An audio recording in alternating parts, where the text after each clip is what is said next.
Hello everyone, and welcome back to Life Single Review. I hope you're doing well today. In our last episode, we witnessed the devastating moment when Thuy abandoned Day, leaving nothing but an empty room and a cruel note. We saw a man broken by betrayal, destroyed by the realization that the woman he'd worked himself to exhaustion for had chosen money over love. But that was only half the story. Today we're asking the questions that have been burning in your minds. What happened to Thuy during those 3 years of silence? Where did she go? What kind of life did she build with the wealthy businessman she'd traded her marriage for? And most importantly, what really brought her back? Because here's what Day doesn't know yet. What Huyen can't possibly suspect. What makes Thuy's return far more dangerous than anyone realizes. She didn't just come back for the land. Behind those designer clothes and that carefully practiced, remorseful expression lies a scheme so calculated, so desperate, so devastating that it threatens to destroy everything Day and Huyen have built together. Thuy lost everything once, and now she's determined to take everything from them. The land, the house, and if her plan works, Day himself. Are you ready to discover the truth behind Thuy's return? Then smash that like button, subscribe to Life Single Review, turn on notifications, and drop a comment telling me, have you ever encountered someone who returned to your life not for redemption, but for revenge disguised as reconciliation? Let's uncover Thuy's dangerous double scheme. For the first year after leaving Day, Thuy convinced herself she'd made the smartest decision of her life. The businessman, let's call him Koa, because that's the name he gave her, though who knows if it was even real, set her up in a penthouse apartment in the city's most expensive district. Floor-to-ceiling windows overlooked the glittering skyline. The bathroom was larger than the entire room she'd shared with Dee, and the closet quickly filled with designer clothes that cost more than Day's monthly salary. This was the life she'd fantasized about during those miserable nights in their cramped rental. And now it was finally gloriously real. Hua took her to expensive restaurants where a single meal cost more than a week's worth of groceries. He bought her jewelry that sparkled under the lights, handbags with brand names she'd only seen in magazines, shoes that hurt her feet but looked incredible. They traveled, beach resorts, mountain retreats, even a trip to Singapore where Thuy took hundreds of photos to post on social media. Carefully crafted evidence that she'd escaped poverty and entered a world of luxury. Her former friends and acquaintances could see the transformation, and Thuy fed on their envy like oxygen. I made the right choice, she'd tell herself while lying in silk sheets. Dee could never have given me this. I'm so glad I left that life behind. But luxury, Thuy slowly discovered, came with a price that had nothing to do with money. Koa never introduced her as his girlfriend, never took her to meet his family, never mentioned any future beyond their current arrangement. She was, though the word was never spoken aloud, his mistress. A pretty thing to display when convenient and ignore when not. He had a wife, she eventually learned, and children in private school, and a whole legitimate life that Thuy would never be part of. When she tried to bring up their future, asked questions about where their relationship was heading, Koa would silence her with an expensive gift or a weekend trip. Distractions designed to make her forget she was asking for things that would never be given. Worse, Thuy wasn't even his only mistress. She'd sometimes find long hair in the bathroom that wasn't hers, catch unfamiliar perfume scents, notice how he'd turn his phone face down when she entered the room. The sickening realization hit her gradually. She was competing with other women for the attention of a man who would never truly commit to any of them. The penthouse apartment, the clothes, the jewelry, all of it came with an unspoken understanding. She was property, not a partner. She was something Koa owned, not someone he loved. And if she complained, if she demanded more, if she stopped being grateful and compliant, there were dozens of younger, prettier, less demanding women ready to take her place. The second year brought a new kind of anxiety Thuy had never experienced during her poverty with De. Back then, life was hard but stable. She knew De would come home every night, knew he'd share whatever little he had, knew he was faithful. Now, despite all the material comfort, she lived in constant fear. Every time Kwa seemed distracted, she wondered if he was losing interest.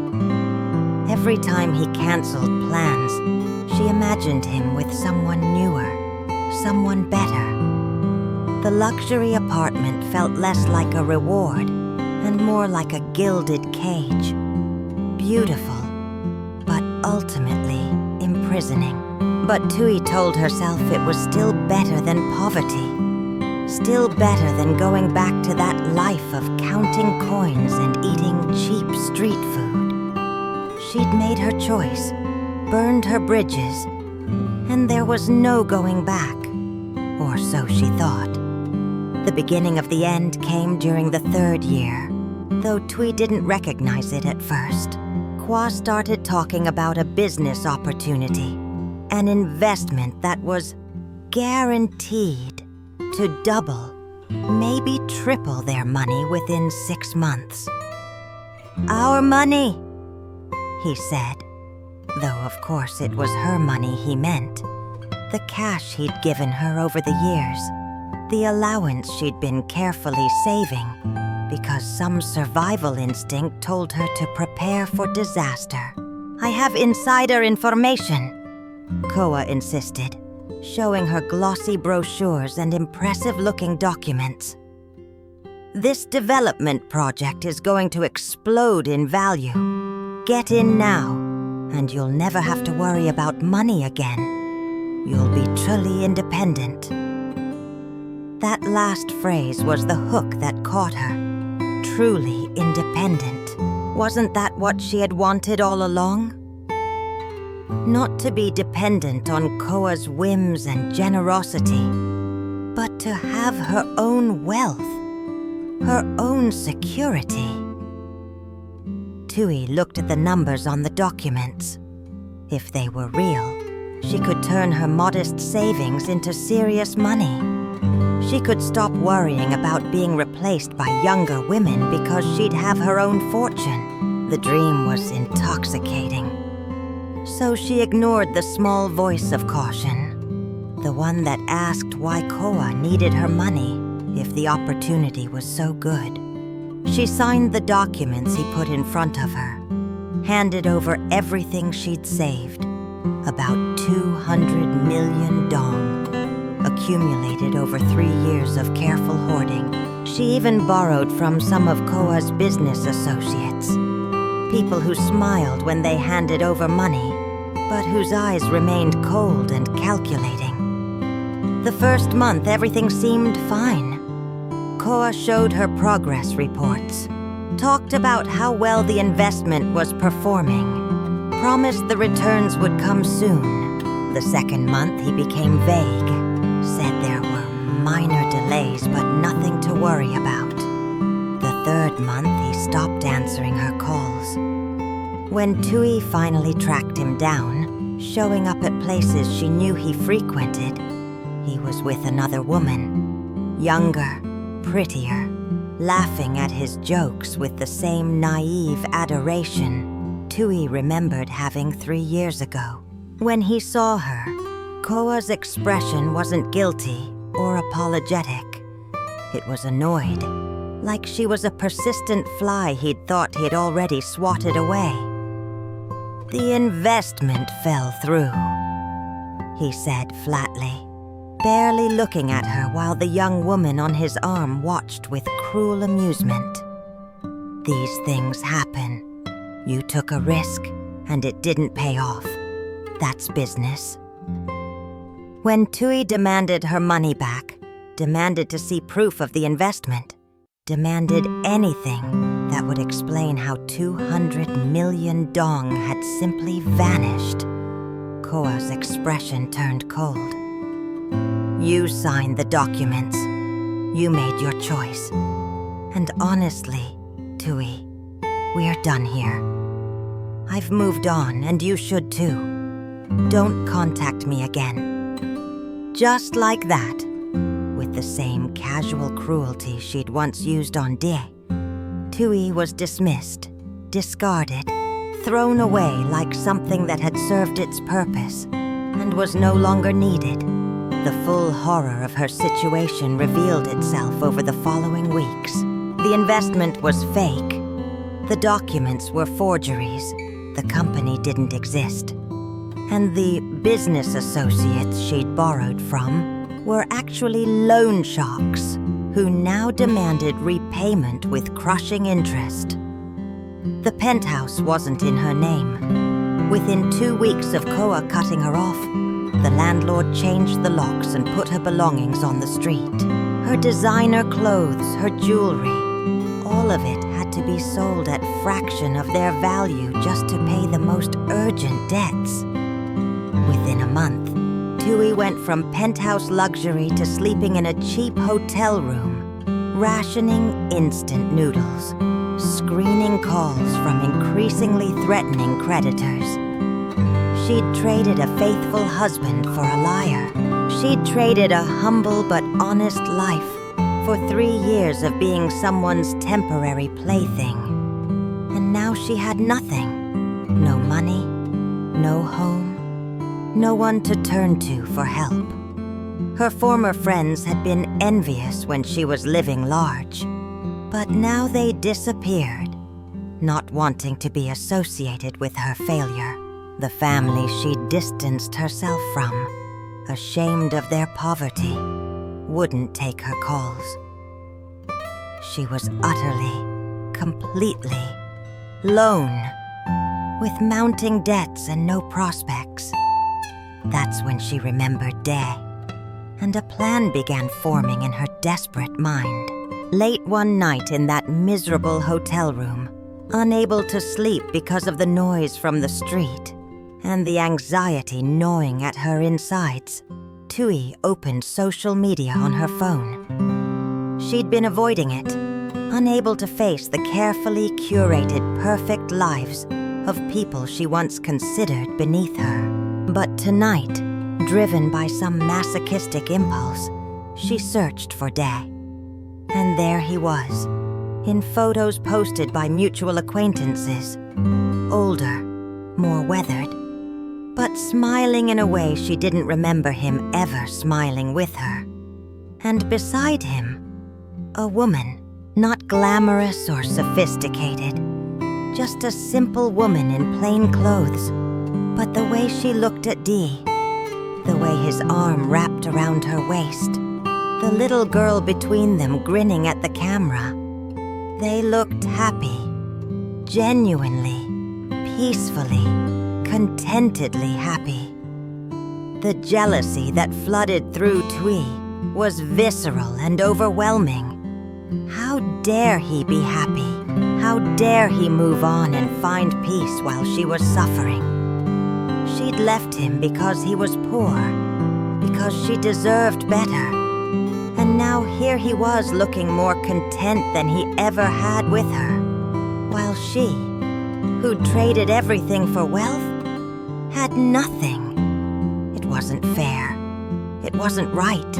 And as she stared at those photos, rage and desperation combined into something toxic and dangerous. She would go back. She would make him pay for being happy without her. She would take everything he had, everything he'd built with this new woman, and she would destroy it the way her own life had been destroyed. But Thuy was smart enough to know that showing up angry and vindictive would get her nowhere. She needed a strategy, a plan that would let her take what she wanted while appearing to be the victim.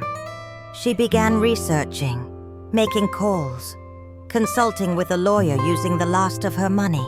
The land and house were still half in her name. She'd never signed divorce papers, so legally, she was still Dee's wife with legal claims on marital property. That was her first weapon.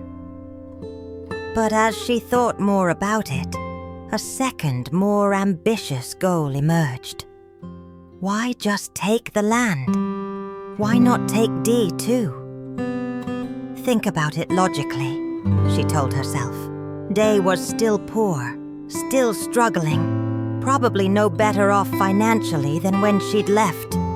But now he had responsibilities, a woman and her child depending on him. He'd be desperate to keep them happy, desperate to provide. If Thuy could position herself right, she could make him an offer he couldn't refuse. Come back to me, and I'll drop all claims on the property. Stay with that woman, and I'll force a sale of the house, take my half, leave all of you homeless. It was manipulation, pure and simple, but Thuy had learned manipulation from a master. Koa had used emotional leverage to control her for 3 years. Now she'd use the same techniques on Day. The scheme had to unfold in stages. First, she'd return claiming to want only a fair division of property. Reasonable, legal, impossible to refuse. During this phase, she'd assess the situation. How strong was Dee's relationship with this woman? Were there cracks she could exploit? Was he truly happy or just settling? She'd observe, learn, find weaknesses. Second, she'd begin appearing more frequently, always with plausible excuses. Paperwork to sign, court requirements, practical matters that forced interaction. During these encounters, she'd perform carefully rehearsed remorse, dropping hints about how hard her life had been, how she'd made terrible mistakes, how she'd finally realized what real love looked like. Plant seeds of guilt and doubt. Third, and this is where the plan became truly devious, she'd create a crisis. Maybe claim that creditors were threatening her, that she needed money urgently, that the only solution was selling the property immediately, unless Dee could help her some other way. Put him in an impossible position where choosing Huyen meant destroying everyone's security, while reconciling with Thuy could solve everything. Make him see her as the practical choice, the legal choice, the choice that protected everyone he cared about. And if he still refused, then she'd go for pure destruction, force the sale of the house, take her half, and make sure everyone knew that Day chose a woman with a bastard child over his legal wife. She'd ruin his reputation, Huyen's reputation, make their lives so difficult that whatever happiness they'd found would be poisoned forever. It was cruel. It was calculated, and Thuy knew it. But 3 years of being used and discarded had hardened something inside her. She'd learned that nice people finish last, that loyalty gets you nowhere, that in this world you either take what you want or get left with nothing. Dee had moved on and found happiness while she'd lost everything. Well, if she couldn't have happiness, she'd make damn sure he couldn't keep his either. With her double scheme firmly in mind, take the land, take the man, or destroy everything trying. Thuy picked up her phone and dialed Dee's number. Time to come home and burn down his new life, one carefully planned step at a time. And there you have it, the truth behind Thuy's return. Darker and more dangerous than anyone could have imagined. This isn't a story of a woman seeking forgiveness or trying to make amends. This is a story of someone so broken by their own choices, so destroyed by their own greed, that they've decided if they can't be happy, no one else deserves to be either. Thuy doesn't just want the land. She wants revenge on Dae for having the audacity to move on. And she wants to prove to herself that she still has value, still has power, by taking him away from Huyen. What makes this truly frightening is that Thuy has legal rights on her side. She is still Dee's wife on paper. She does have legitimate claims to the property, and she's learned from a master manipulator how to use emotional leverage to get what she wants. Dae and Huyen are facing an enemy who's desperate, calculating, and has absolutely nothing left to lose. The question isn't whether Thuy will try to execute her double scheme. She's already started. The question is whether Dae will be strong enough to resist when she applies pressure. Whether Huyen will discover the truth before it's too late, and whether their love can survive someone actively trying to destroy it. Will Dae see through Thuy's manipulation, or will guilt and legal pressure make him waver? Can Huyen fight for her happiness against someone who has law on their side? And what about little Maya? How will this battle affect an innocent child? The answers are coming, and trust me, the confrontation you've been waiting for is going to be explosive. Thank you for joining me for this deep dive into Thuy's twisted psychology and dangerous plans. If this episode got your heart racing, if you're worried about Dee and Huyen, if you want to see how this scheme unfolds, please hit that like button and share this video. Subscribe to Life Single Review and turn on notifications because the next episodes are going to be intense. Comment below and tell me, do you think Dae will fall for Thuy's manipulation? Can love survive when someone's actively weaponizing the law against it? I read every comment, and I can't wait to hear your predictions. Until next time, remember that the most dangerous people aren't those who openly declare war. They're the ones who smile while planting landmines. Stay safe, stay wise, and I'll see you in the next episode.